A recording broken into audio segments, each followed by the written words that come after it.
Walter's Sports Bar has been recognized by many local publications as one of the best sports bars in Washington, D.C., located across the street from Nationals Park and open year-round. A massage chair might seem a bit extravagant, especially these days. 8 different settings, adjustable intensity, plus it's heated, and it just feels so good. Yes, a massage chair might seem a bit extravagant, but when it can come with a car, suddenly it seems quite practical. The all-new 2025 Volkswagen Tiguan, packed with premium features like available massaging front seats, it only feels extravagant. Now the pitch, swinging a high pop-up, out into shallow right, Garcia out, in comes Cole, Garcia calling, and he drops the ball. A run scores with Stowers across the plate, Myers to third, and it's now the Marlins 4 and the Nationals 1. Bender sets. Here's the pitch. Hassel swings at a ground ball to first. It's fielded by Wagaman. He drops, he picks it up, he throws too late to Bender. Bill scores, and it's a one-run game. Over to third is Garcia with a tying run. Unbelievable. That was a sure out for the Marlins. Out number 1 of the inning, and they don't get it. It's a one-run game. The Marlins 4, the Nationals 3. He kicks, he delivers. Fastball swung on and popped up. Foul off third. Into foul ground, the third baseman Norty. Now back toward fair territory, a collision, and the catch is made, and the ball game is over. In came Stowers, out goes Otto Lopez, and the catch is made, and the Marlins hold on and win it as Lopez and Stowers collide. You know, we're not going to finger point here and say it's coaches. It's never on the coaches. Okay, they work hard. The message is clear. All the work is done prior. So sometimes they got to go out there and they got to play the game. It's always been about the players. And welcome to Nats Chat along with MASNsports.com Nationals insider Mark Zuckerman. I'm Al Galdi, host of the Al Galdi podcast. The Nationals have reached a new low in MLB's 2025 regular season, 10 games below 500. 30-40 is the record. This thanks to a 7th consecutive loss, a 4-3 loss to the National League East worst Miami Marlins at Nationals Park on Saturday afternoon in Game 2 of a 3-game series that the Nats now have lost. The Nats lost this game despite scoring 2 runs in the bottom of the 9th inning. We want to hear from you. We know you are angry. Hit us up on X at Nats_chat. Hit us up on Blue Sky at Nats Chat Podcast. You can email the show, natschatpodcast@gmail.com. The Nats fought. The boys did battle. The Nats in that bottom of the 9th, 2 runs on 2 doubles, a walk, a run-scoring wild pitch, and a run-scoring fielding error. The Marlins were a mess in the bottom of the 9th inning, and the Nats got what you would want. James Wood came up with the bases loaded in 2 outs, but he popped out to end the game. Wood is the Nats starting left fielder and number 3 batter, 0 for 5. His OPS in this month of June is just 670, but James Wood is far from the Nats' biggest problem right now. You know, we in Washington, D.C. on Saturday had a parade, and thus the 1:05 p.m. scheduled start time for this game. But regardless of your political affiliation, if you are a Nats fan right now, you are in no mood for a parade. Nats manager Davey Martinez, during his postgame press conference, gave a passionate defense of his coaching staff, including a quote that is getting a lot of attention. Quote, "It's never on coaching, end quote. It's never on the coaches. Boy, is there a lot to say about that. Mark, you know this team exceptionally well. You talk to people on the record. You talk to people off the record. How would you describe the mood of this team, the state of this team right now? It's pretty down, for sure, as it should be. I would hope that it wouldn't be up right now the way things are going. And I think there was a sense that it's not that long ago. It's about 10 days ago that everything looked great. They had that huge offensive surge there on the West Coast, and the thought was, okay, we're on the upswing. This thing's heading in the right direction. And since then, it's just gone bone dry from an offensive standpoint. That's really what the issue is. Yes, there have been times they've needed to have better pitching, times they needed better defense, of course. But it really has boiled down, for the most part, to a lack of hitting. And so I think there is frustration for sure. There's also an acknowledgement in that room of we are better than this. They truly believe they are better than this. I don't know that they believe they are, a wild card team or a team that should have a winning record right now. But they do not believe they should have lost these 7 games in a row. And they certainly don't believe that they should have just lost the last 2 games to a Marlins team that, quite frankly, did everything in its power to try to lose this game. And in a lot of ways, tried to lose Friday night's game as well. And the Nats essentially wouldn't take it or couldn't do enough at the moments they needed it to take it. So there's all of that, of course. And, there were some more pointed questions and some more passionate answers from everyone after this game, because I think now was the time to start delving into those realms when you have lost 7 in a row and in the manner that you have, when you've fallen to 10 games under 500, a low point for the season, for a team that, as we said all along, should be making progress. Then you start getting into these issues. And I don't think there's anybody in that room that was happy at the end of this day. So it's interesting that you say that the Nats think that they're better than this. They should think that. But a loss like this, a predicament like this, I think makes you ask the hard question of, are they better than this? Here are the facts. The record is 30-40. The run differential is -61. The defense is awful. The offense is in a massive rut. The bullpen for much of this season has been awful. And the starting pitching, save for one guy, has a rotation with 4 guys, each with an ERA over 4. So is that really better than this? What do you look at right now to say that you are better than this? This is one of those moments, I think, where you really have to look yourself in the mirror if you're the Nats, right? And engage in some introspection and some self-reflection. This is year 5 of a rebuild. Off back-to-back 71-win regular seasons, 70 games into this regular season, you're 30-40 with a -61 run differential. What are we doing here? Where are we here? And right now, you have to say this, and I don't know how you argue against this. The rebuild isn't working. Okay, now that can change. There's enough season left to where that can change. But right now, to me, if you're being honest and objective about this, the rebuild is not working. And I'll tell you something that I've been coming back to here lately. Beyond the once-in-a-generation trade of Juan Soto that has netted this team MacKenzie Gore, James Wood, and C.J. Abrams, what else do you really feel good about right now? Last season we had guys like Jacob Young and Luis Garcia Jr. and Jake Irvin and Mitchell Parker, who we said, okay, here are some signs, some tangible signs that the Nats drafting and player development are improving. Garcia's not having a particularly good season, especially defensively. We'll get to that. Jacob Young's not having a good season. Mitchell Parker's not having a good season. Jake Irvin's been all right, but I think that's about as far as you can go. Dylan Cruz has not been close to what he was hyped up to be in terms of being a number 2 overall pick. And there's nobody else right now who you can really point at and say, hey, there's a shining example of better drafting and player development. So beyond the Juan Soto trade, what is there to look at right now and really cling to? You could talk about Brady House, and hopefully he comes up soon and is productive, but he's not some top 5 prospect in the sport. And even if he comes up and does well, James Wood has come up and done well. What has that meant for this team in terms of wins and losses? One guy can only do so much. So this is a tough spot here. And, with the caveat of, yes, things can change, I think right now you got to be honest about stuff. And I think there is a sober analysis that needs to take place internally with this organization, and certainly for us on this podcast, of just where we are with this rebuild right now. So I think that we're looking at this and considering these questions at an obvious low point.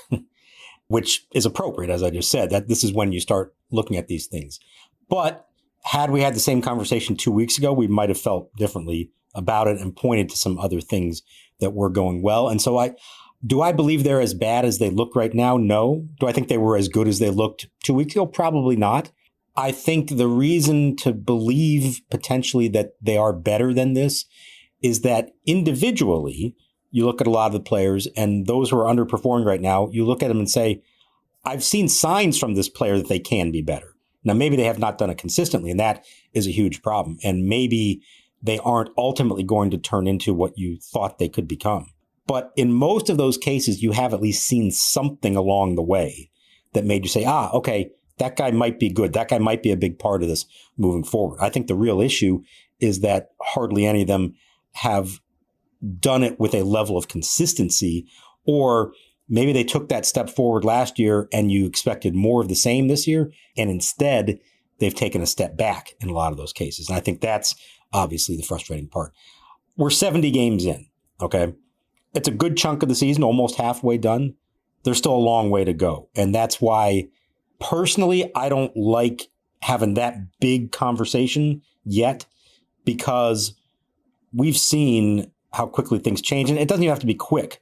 Like, there's 92 games to go that things could look very different by then than they look now. Where they are after 70 games is not good enough, for sure. And it does make you question where things stand overall. But I'm not ready to go so far as to say that the rebuild, is a failure or anything like that. I think we need to see where they are at the end of this year. Now, you and I both said coming into this season that we did feel like this is the year where everybody should be under pressure. Where you get to the end of 2025, you should see real tangible progress on an individual level, but also on a one-loss level as a team. 70 games in, there has not been that kind of progress that we're talking about, aside from one or two players. They've got 3.5 months to now get to where they need to be. And at the end of all that, if they're still in the same position, then you say, yeah, there's a major problem here. If they do turn it around and play a lot better and look a lot better at the end of September, then I think it's a different conversation. I think we're only partially through this thing. So far, not where you want it to be, but there is time for it to get to more of where you'd like it to be in the end. Yeah, and that's why I think you use the present participle. The rebuild isn't working, because that can change. That can change. But right now, what we do on this podcast, right, is after every game, we talk about the game and at times, some bigger picture stuff. And right now, off a loss like this, a situation like this, a 7-game losing streak, I think you have to say the rebuild isn't working. But yes, absolutely, things can change. Hopefully they do. Now, regarding Saturday, and we'll get to the specifics of the game, but there was a moment during Davey Martinez post-game press conference that is getting a lot of attention. So look, here's the deal with Davey and his press conferences. For the most part, he says nothing during these pressers, okay? Let's just be honest about it. He usually does not say much of note during these pressers, but something a little different happened during this presser on Saturday afternoon. So why don't we play the exchange in its entirety so people get the full context of what was said and how. We'll begin with the question. It came from Nats insider Spencer Nussbaum of the Washington Post. When you look at the offense as a whole, I know you guys haven't produced like you wanted to this month. For you, how much of that is on the players, on coaching? It's never on coaching. Never on coaching. Okay, coaches work their asses off every single day. We're not going to finger point here and say it's coaches. It's never on the coaches. Okay, they work hard. The message is clear. All the work is done prior. Sometimes they got to go out there and they got to play the game. It's always been about the players. Always. I played this game a long time. Never once have I blamed the coach for anything. We worked our asses off to get better. They gave us information, and we used it. These guys understand what the game is, man. These coaches, I never had such a group of coaches that worked as hard as they do. They're here freaking diligently. They go over everything. They sit with players every day.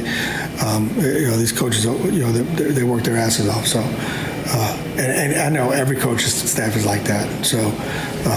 Sometimes, and the players know. Sometimes, you got to put the onus on the players. They got to go out there and they got to play the game and play the game the right way. We can't hit for them. We can't catch the balls for them. We can't pitch for them. We can't throw strikes for them. They got to do that. Okay, so Davey Martinez right there with really a passionate defense of the Nats coaching staff, which of course has taken a lot of criticism, and saying it's never on coaching, never on coaching. What did you think of what Davey said there? I was surprised that he sort of let his guard down in a way that he normally doesn't in those kind of settings, and expressed what I believe is his true feeling about the subject matter. I think he is frustrated. I think we were kind of starting to ramp up to those kind of questions as that press conference was going along, because there were not a lot of positive questions to ask after that game. And I think that particular question that Spencer asked, there was a build up to that, not just today, but over, I think, a while now. That's the kind of question that we sort of held off, and eventually you come to that and see how he responds to it. Now, here's what I think. I don't necessarily think his point is wrong.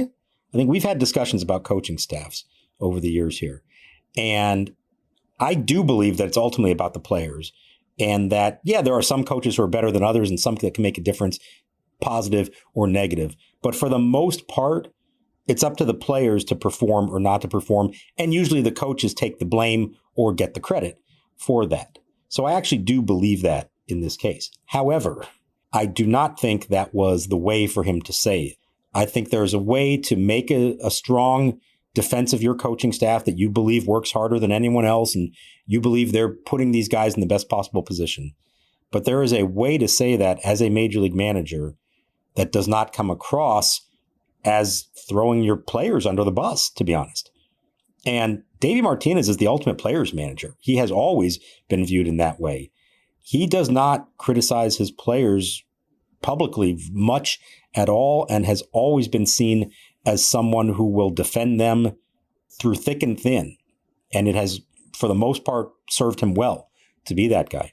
So for him to come out and say that the way that he did, I thought was very much against his usual mantra, and in a way that I'm sure is not going to sit well with some of the players inside that clubhouse. And so I was surprised by that. I get what he was trying to say, and I don't necessarily disagree with the larger point of it. I don't think you can say it's never the coaches. They are there for a reason. They have to have some purpose, good or bad. So you cannot say it's never the coaches. But I do think in general, it boils down to players more than coaches. It's just the way that he said it that caught me off guard, that was out of character for him and did not come across, I think, in a way that's going to be well received by a lot of people. It was an answer that reeked of he fears that at least some of his coaches are in trouble. You know, it was an answer that reeked of insecurity. It was an answer that was very defensive.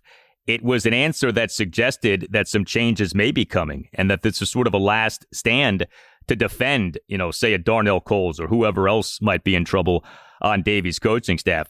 You're right, and we have talked about this. Ultimately, it is on the players. It's not on the coaches. Coaching in baseball, it's very hard to put a finger on how much it matters, who does what, who truly is good, who maybe isn't so good.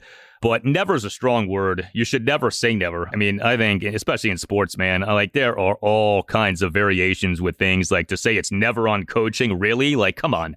And the other thing is this. So, and you alluded to this, but Davey Martinez is known as a master of presiding over a clubhouse. You want to lose a clubhouse, you give an answer like Davey gave. And that, to me, is what was so stunning. Now, he probably has built up so much capital as a manager who runs a good clubhouse. He probably can get away with an answer like this. But man, this really was saying, blame the players, don't blame us. And I wonder if indirectly that's blame Mike Rizzo, don't blame us. Because, of course, who is responsible for accumulating these players? It's Mike Rizzo and his staff. It's not Davey Martinez. And that kind of struck me while I was listening to that, too, of like, you know, as things are not going well and people start to put together their own blame pies and you divvy up who deserves blame for what, I wonder if Davey's like, hey, don't blame us, okay? We're working with what we have to work with here. Blame the players and by proxy, blame the people who got these players. And maybe even a level up beyond that, because as we know, Mike Rizzo has been constrained in what he's been able to do financially. That doesn't excuse all the moves that he's made by any stretch, but we know that they are not operating with the payroll that they had when Davey first took over as manager in 2018. The other part of this that might be kind of hidden in that message somewhat, we're talking a lot right now about a lineup that is struggling, and in particular, a certain group of hitters who have been here for a while, who continue to make the same mistakes and have the same kind of offensive deficiencies. And I'm talking about guys like Keibert Ruiz, Luis Garcia, even CJ Abrams at times, who their biggest fault as hitters is this propensity to chase pitches way out of the strike zone and to get themselves in bad spots because of that. And there's been a lot of that during this losing streak. And I wonder if deep down there's a little bit of him trying to say, like, we're not telling Keibert Ruiz to swing at every breaking ball that's 5 feet out of the strike zone. We're telling him what to do. He's not doing the job. He's not figuring out how to identify a pitch and pick the right one to swing at. And I'm not just picking out Ruiz here, but a bunch of those guys in that same boat. I wonder if that's a little bit of him saying, hey, we've tried to coach these guys, especially from an offensive standpoint. At some point, if they haven't figured it out, what do you want from us? We can't turn them into better hitters than they are, especially this much time in the big leagues. Yeah, and that makes the players look bad, and that makes the people who got the players look bad. I also would say this, too, and look, MLB is not the NFL, but you would never hear an NFL head coach say what Davey said during this presser. I mean, coaching speak 101 is you take the blame when the team performs poorly. You say, and you hear NFL head coaches say this all the time, we got to be better. It starts with me. I got to coach better. They say that all of the time. Even if it isn't necessarily true, you do that. You demonstrate leadership. You don't throw the players under the bus like that. And it really did stand out. Davey Martinez saying what he said during that presser. Now, along these lines was a Q&A that you posted on X after the game involving Josh Bell. And it's always a little tricky with these things where you're not hearing how what was said was said. I'll read to you, though, what Josh Bell had to say about the Nats coaching. And then you certainly can comment on what you made of what Bill had to say. Quote, I've been all over. I feel like coaching is a very tough gig. They're here before we are, and they leave after we leave. We all have different personalities in here, and sometimes we're willing to listen, and sometimes we're not. They're just trying to chip away and help us become the best version of ourselves, and hopefully it shows up in between the lines. It's a long season. It can be a grind, but it's not about pointing fingers. It's about looking in the mirror for us as players and understanding that if we do what we can, whatever we're able to do on the baseball field will be in a good place, end quote. Nowhere in that answer was Josh Bell offering a vehement defense of the Nats coaching staff. There was a lot of, shall we say, like generic speak in that answer from Josh Bell. I thought anyway. What'd you think? Yeah, the same. I asked him the question, and I framed it in this way. I said that Davey, had just given an impassioned defense of his coaching staff before we went into the clubhouse to interview players afterwards. And I said, here's a guy who has played for 6 different teams in the last 10 years. He has seen his share of managers, his share of coaches. I figure this is somebody who will have some perspective on it. And I said, how has this group compared to the others that you've worked with in terms of how they prepare you to put you in the best position to be successful? And that was the answer that he gave. And as you said, he didn't really say much. And yet I feel like in not saying much, he maybe said more than you realize. There was not that line in there about like, hey, these guys work as hard as anybody. I'm so impressed with the job they do. They're giving us good information. We're not going out and getting the job done. That kind of stuff.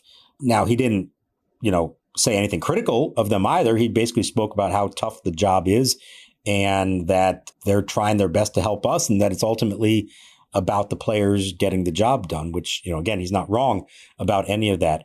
But while his answer was way more diplomatic than Davey Martinez's answer was, I actually felt like he said a lot in what he didn't say in that quote, which I thought was interesting from truly one of the only players in that clubhouse that's been around enough, I think, to have a perspective. It's hard to ask a CJ Abrams, a Luis Garcia, a James Wood for their thoughts on the Nationals coaching staff because it's really the only big league coaching staff they've ever had to work with. How are they supposed to know how that compares to what you might have in other cities?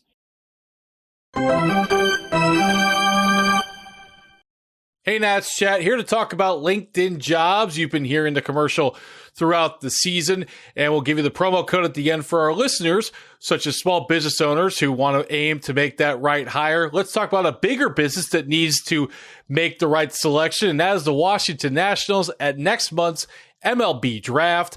Keith Law of The Athletic had a mock draft that came out in mid-June, and he has Ava Arquette, the Oregon State star shortstop, going first to the Nationals.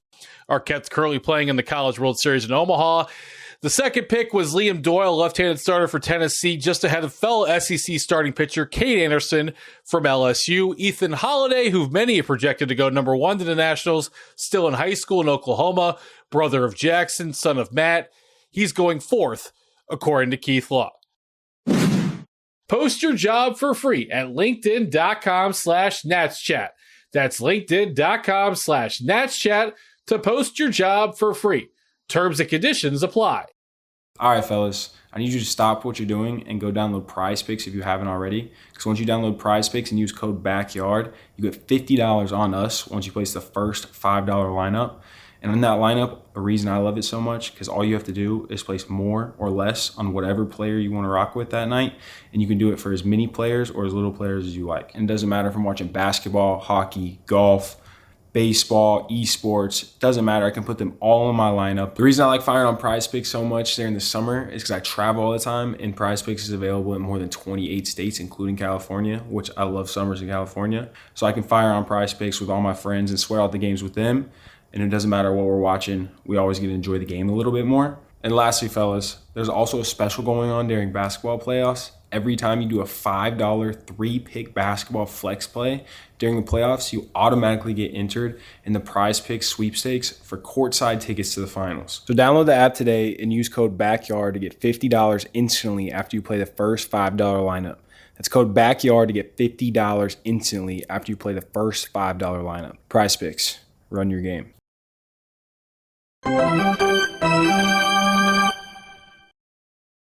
Now the set of the pitch. On 3-1, it's too low. He threw him a slider on 3-1, and a walk for Adams, his first of the year and his 7th RBI. It's a bases-loaded walk as Nathaniel Lowe crosses the plate with the first run of the day, and the Nationals lead 1-0. So the Nats in this 4-3 loss to the Marlins on Saturday afternoon. Another lackluster offensive performance, just 3 runs, just 7 hits, which were 2 doubles and 5 singles. The Nats did work 6 walks. That was good to see, but the Nats went just 2 for 10 with runners in scoring position. As mentioned, though, at the top of the show, the Nats did rally, and they deserve credit for that. Bottom of the 9th, 2 runs on 2 doubles, a walk, a run-scoring wild pitch, and a run-scoring fielding error. The Marlins were a mess in that inning, no doubt, but the Nats did do some good things in that inning. But also in that inning were some interesting strategic moments. We had Davey Martinez pinch hitting for Riley Adams with Keibert Ruiz. Keibert Ruiz grounded out to first base. We also had Jacob Young, who was in as a pinch runner for Luis Garcia Jr., not tagging up from third base on an Amed Rosario flyout for the second out in the inning. The item of Young not tagging up got a lot of run on social media after the game. What did you think about that? Young not tagging up on that play, not trying to score on that play. All right, here are the facts, first of all. The ball was hit 256 feet to left field.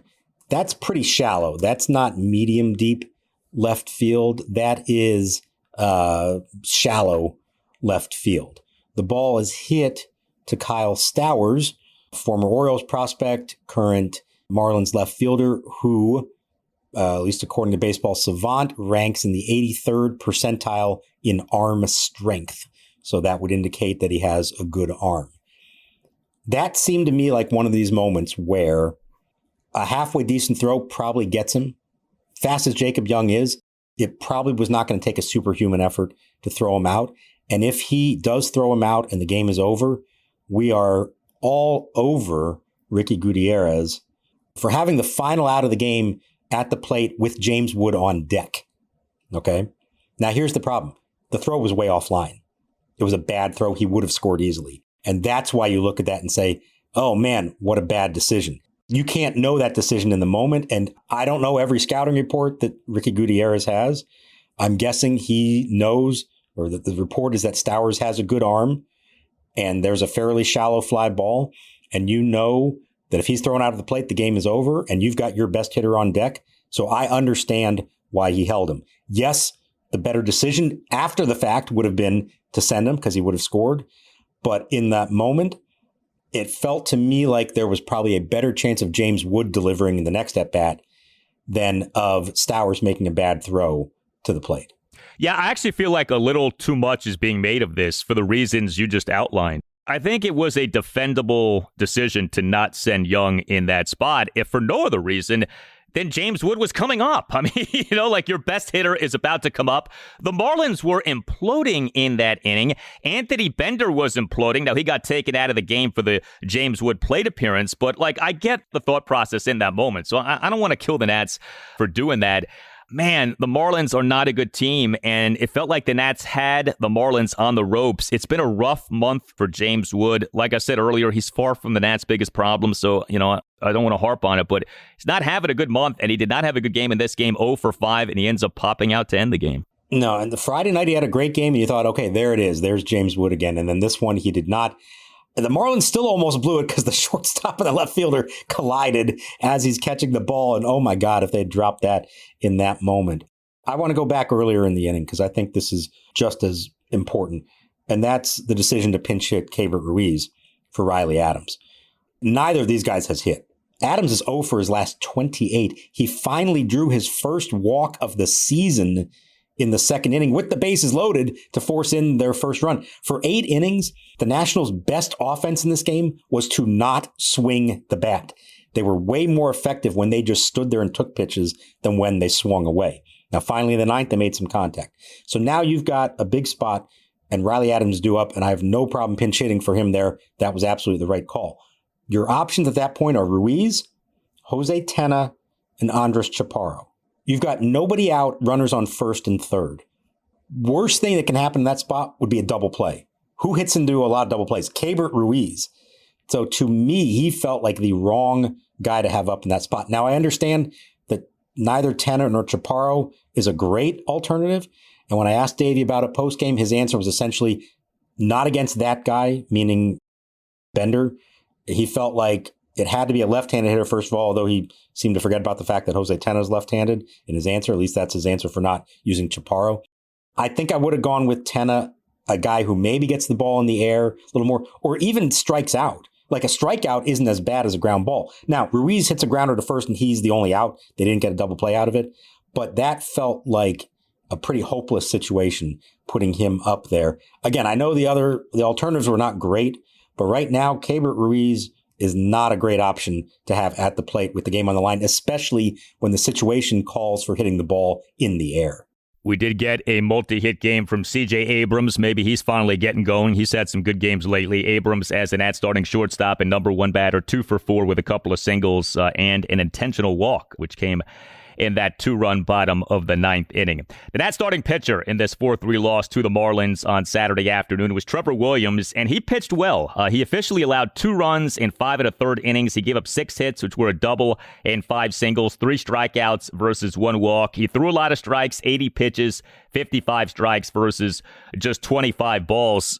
Look, it's far from the A topic coming out of this game, but Williams actually was pretty good in this game. I know it's against the Marlins. They're not very good, but Williams has not been very good this season, and I thought he did a good job in this game. He gave them a chance. This is what you're asking for Trevor Williams. The only thing that I didn't love, and it's not really his fault because it's just who he is. He gets through the 5th. He's on 70 pitches, and we're already into the 3rd time through the lineup against them. And whether because it was only at 70 pitches or whether because of how much they had already used the bullpen Friday night, Davey Martinez sent him out for the 6th inning, and it lasted 3 batters. 2 of them reached on, an infield single and another ground ball single. So it wasn't like it was anything that dramatic against him.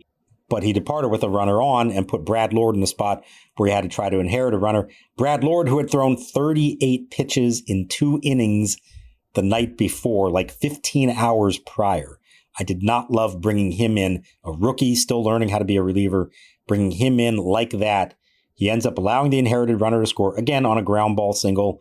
Only so much you can do about that. But then coming back for the 7th and giving up a home run to Jesus Sanchez. So I'm jumping ahead here into the bullpen stuff. Trevor Williams did fine. I think there's this perpetual question of how far do you push him? How much do you try to get out of him, even when he's going well? Part of me feels like you got your 5 innings, 1 run, be satisfied with it and move on. But I can understand under the circumstances why you maybe felt like you need to push him into the 6th. Well, we talked on the previous installment of the podcast. The Nats needed innings from Trevor Williams, need to preserve the bullpen with Trevor Williams pitching. Davey Martinez ended up using 5 relievers in this game, so much for that. The 5 relievers officially combined to allow 2 runs, 1 earned in 3 2/3 innings. Mark mentioned what went down with Brad Lord. He officially allowed 1 run in 1 inning. Jose Ferrer did a good job in this game. It's amazing with this guy. You see the worst of him, you see the best of him. He in this game did a good job. Top of the 7th, faced 2 batters and got 2 outs. Then we had Eduardo Salazar. He allowed 1 run unearned in 2/3 of an inning. He, in the top of the 8th, allowed an unearned run on 2 singles and then a 2-out fielding error by second baseman Luis Garcia Jr. And if not for the postgame comments that we got into earlier, this play would be a much bigger deal. Garcia in shallow right field dropped a routine pop-up by Javier Sanoja.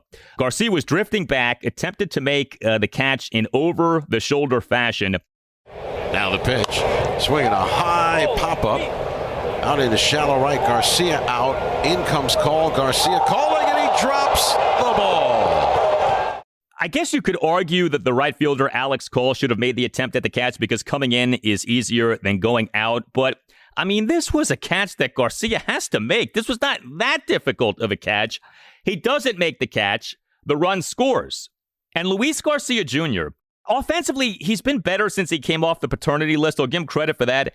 His defense this season has been awful. Luis Garcia Jr. for this regular season as of games through Friday. So this does not include what happened on Saturday. Dead last among all qualified second basemen in the majors in Sports Info Solutions. Defensive runs saved minus 13. Minus 13 is a horrendous total for a season. That he's at minus 13 less than halfway into the season is really alarming.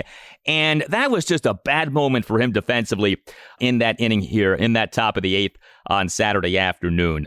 Zach Brixey, top of the 8th, faced one batter and got one out, which was a swinging strikeout, so good job by him. And oh, by the way, there is a new reliever in the Nats bullpen. There was a lot going on Saturday. His name is Ryan Ludus. He in his Nats debut tossed a perfect top of the 9th. The Nats on Saturday morning announced having put reliever Andrew Chafin on the 15-day injured list retroactive to June 11th due to a right hamstring strain, and the corresponding roster move was the Nats recalling Ludus from AAA Rochester. The Nats on June 10th claimed Ludus off waivers from the Los Angeles Dodgers and optioned him to AAA Rochester. So have at it, the buffet of bullpen topics from this game. Let's start with the roster move real quick, just so I can just outline this. Chafin, if you remember, and it's almost a week ago now, 6 days ago on Sunday against the Rangers, had that really impressive split. Like he did the splits to catch a throw at first base to complete a 3-6-1 double play. And he looked good doing it, and he looked all right when he got up from it. Oh, by the way, he hadn't pitched since then, so it was bothering him. It turns out it's a hamstring strain. And yes, this is a case where the Nationals waited 6 days after the last time he pitched to put him on the IL. You can only backdate it 3 days. They lost 3 days in the process with that. Not ideal. It doesn't seem like it's that serious. I saw Chafin actually jogging in the outfield with one of the team's medical directors. So he's already at least able to do some physical activity there that would suggest he's not going to be out for that long. The guy they brought in, Ludus, has had a wild journey. Started with the Cardinals, DFA'd, goes to the Dodgers, pitched in a couple games for them, DFA'd just last week. The Nats claim him off waivers. They send him to Rochester. He makes one appearance there, and then they call him up. He took it all in stride. He had a good attitude about it all. We'll see how it goes. He doesn't know how long he's going to be here. I guess he's going to be here for at least a little bit, depending on how he pitches. He pitched well, so I'll give him that in what wound up being a close game. So good on that. We'll see more from him potentially beyond this. All right, I want to talk about the Luis Garcia play. And I think this speaks to what we were talking about earlier, the broader subject of the manager, the coaching staff, and what they may be feeling about their players. Luis Garcia, they have spent so much time with him working on his defense. Remember when he was a shortstop originally and they decided, nope, can't do that. We're going to put him at second. Had a lot of struggles. Last year, some legitimate strides made, and everybody felt like he had taken a big step forward defensively last year. This year, as you point out, the numbers are awful, and the eye test would suggest that it's been really bad as well. And that play in particular, I can't count how many times we've seen him go back on a pop-up, the right fielder come charging in, and it never looks clean, even when he makes the play. He either turns his back to it, tries to make the over-the-shoulder, somebody calls him off or doesn't call him off. It never looks clean. And I wonder if that was sort of a microcosm that spoke to what Davey was getting at there, which is we can coach these guys all you ask of us. At some point, they have to actually make the plays. I think there's a lot of frustration in that particular realm with Luis Garcia as a second baseman and his defensive regression this year. 7-game losing streak. The ace is pitching game 3. MacKenzie Gore against the Marlins Sunday afternoon at 1:35. If ever there was a time for the ace to be a stopper. This is that time. This team is in dire need of a victory. This team cannot get swept by the Marlins. I mean, we were talking about, hey, this is a chance for the Nats to fatten up and stack some wins facing the lowly Marlins and the lowly Rockies on this 7-game homestand. And here we are now, the Nats staring at the possibility of being swept by Miami. You know, must win. I mean, is that a phrase you ever should use in the MLB regular season? Probably not. But if there is such a thing as a must win, this is it. For those listening who are Redskins / Washington football team / Commanders fans, the Skins in October of 2015 had a famous game that has come to be known as the Code Red game. It ended up being the greatest come-from-behind win in franchise history, a win over the Bucs. Jay Gruden, in the lead-up to that game, called it a Code Red game, that they needed to win. It was Code Red. This, to me, is Code Red for the Nats. Like, they cannot lose this game, especially with MacKenzie Gore pitching on Sunday afternoon. So I know the records may not suggest this, but this is a big, big game on Father's Day. Nats Marlins at Nationals Park. The Nats have got to find a way to get a victory here. I agree, and I think it doesn't really have much to do with MacKenzie Gore. You've got to believe that he's going to be good. It boils down to, can they score some runs? I know they've won some games behind him like 2-0 recently. They need to not put themselves in that position. They need to jump on the Marlins. They need to score runs early, take the lead, let Gore work and do his thing, and then hand it over to the back end of the bullpen and close it out. To me, it's all about the offense. It doesn't even matter, really. Yes, I mean, Gore at least gives you the belief that you don't need a huge offensive day from your team, but can they score runs? Can they support their ace and come away with, yes, a game that they have to win? It may be too late already, but if ever there's a chance of turning it around, it's got to start somewhere. This will be a great opportunity to do that and at least change the narrative for 24 hours until the Rockies come to town. Things are not good right now, for sure. But as we have said, there is a lot of season left. So nothing is set in stone here. And that's the thing to keep in mind. The narrative can change. The feeling of this season can change. But at some point, the change has to be enacted. The change has to happen. And the change has not happened just yet. Hit us up on X at Nats_chat. Hit us up on Blue Sky at Nats Chat Podcast. You can email the show, natschatpodcast@gmail.com. Nats Chat is on the radio Sunday morning 9 to 10 on ESPN Richmond, which is 106.1 FM in the Richmond, Virginia area, and Sunday morning 9 to 10 on Priority Sports Radio 94.1 in the Virginia Beach area. All Nationals radio highlights on Nats Chat are courtesy of 106.7 The Fan. For Mark Zuckerman, I'm Al Galdi. We thank you for listening, and we'll talk to you next time on the Nats Chat Podcast. 1-1 to Millis. Fastball grounded inside third up the left field line. Morales around third. He'll score the tying run. Millis scrambles to second, goes in standing with a game-tying RBI double. It is 3-3.